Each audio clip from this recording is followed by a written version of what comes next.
I pledge allegiance to the flag of the United States of America and to the republic for which it stands, one nation under God, indivisible, with liberty and justice for all.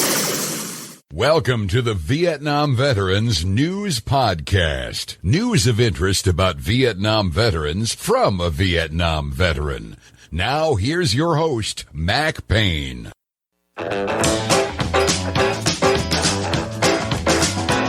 This is Mac Payne here with episode 1877 of the Vietnam Veteran News Podcast. News about the Vietnam War and the brave veterans who served there, as told to you by yours truly, a Vietnam veteran. In this episode, I'm going to spotlight one of the stars of the Vietnam War. Up front, I need to let you know, I did serve in the artillery branch of the U.S. Army. So I'm a little biased here about this particular star. The star I'm going to tell you about today is the M107 self-propelled Howitzer, which is a 175 millimeter artillery piece. If you've ever seen one of these guns, you could not be overly impressed. It was a monster of a howitzer, especially if you put it next to a 105 millimeter howitzer that's towed. The 175 makes the 105 look like a little toy. The M107 could deliver iron on the target 25 miles away.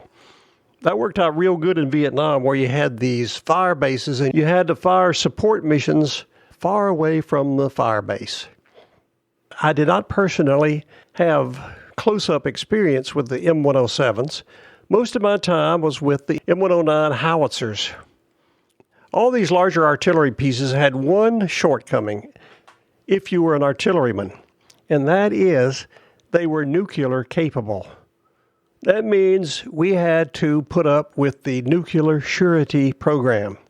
The nuclear surety program ruined more artillery officers' careers than anything I know of in the military. I was in a 155 battery, and we would have those nuclear surety inspections, and they were tough because it was such a serious thing, firing nuclear rounds. But in Vietnam, we did not worry about nuclear rounds. They just fired rounds, mostly HE, high explosive. You could do some serious damage with those, depending on the fuse that you used on the rounds. I'm going to share a story with you about this howitzer that appeared on the none other than the Business Insider website. Title of the story was The Heavy-Duty Army Howitzer You've Probably Never Heard of. That's another reason I'm telling you about this weapon, because apparently most people aren't aware of it. It was a bad dude in the artillery inventory, I'll guarantee you. This story was submitted by Harold C. Hutchinson for the We Are the Mighty. That's where the story originated. He did a good job. Let's take a look at it so you can be introduced to the M107 175 millimeter howitzer. Dateline, We Are the Mighty website. Some artillery pieces became very famous. Some of the most notable are the French 75 of World War I, or the Napoleons used during the Civil War, or the German 88. But some are less well known, but packed a big punch, or long range of their own. One such artillery piece is the M107 self-propelled howitzer. This 175 millimeter artillery piece entered service in 1962, just in time for the Vietnam War. Its twin back then was the M110, an 8-inch self-propelled howitzer. It could fire shells as far as 25 miles away, and this long range proved very handy during the Vietnam War. The M107 is not like the M109 self-propelled howitzer in that it is open and lacks both a turret and onboard ammunition storage. As such, it needed its ammo vehicles nearby to provide shells.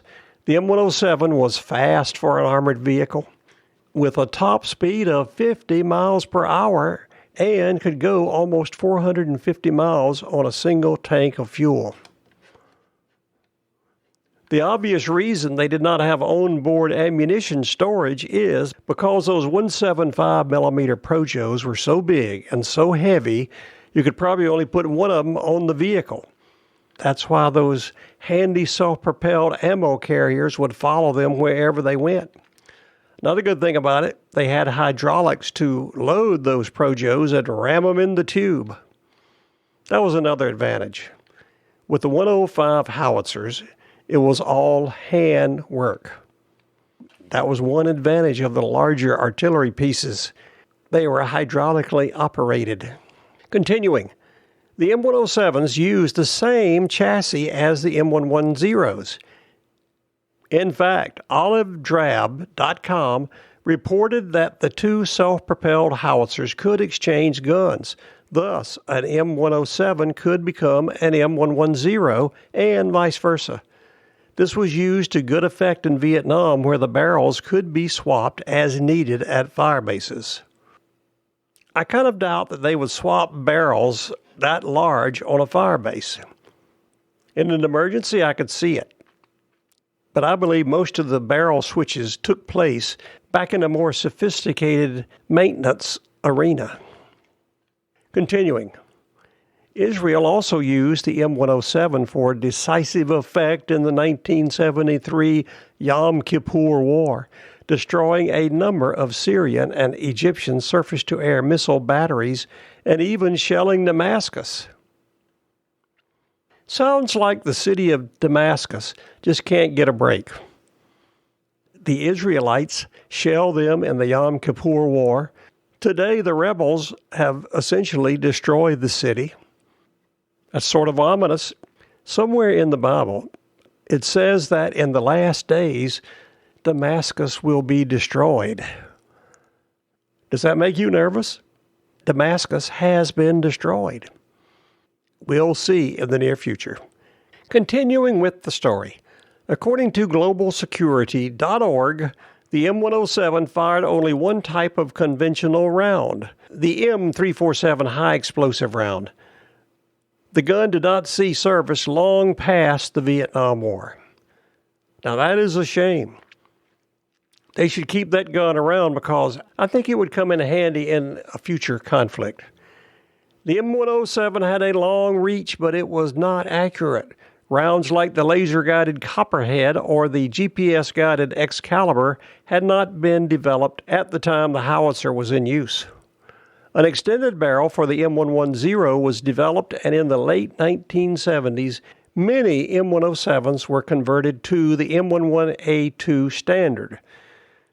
The M110s eventually were replaced by the M207 MLRs. That's good news.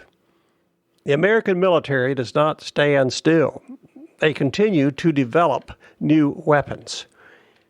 In its day, the M107 175mm howitzer served its country quite well.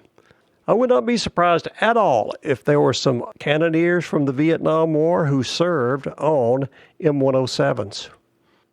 That's an experience you can tell your grandchildren about, I'll guarantee. That is my opinion, and I'm sticking to it. This is Mac Payne closing out episode 1877 of the Vietnam Veteran News Podcast. Thank you so much for coming to listen to these stories. You are cordially invited to return again soon and often to listen to more that will be coming your way on this podcast, the Vietnam Veteran News.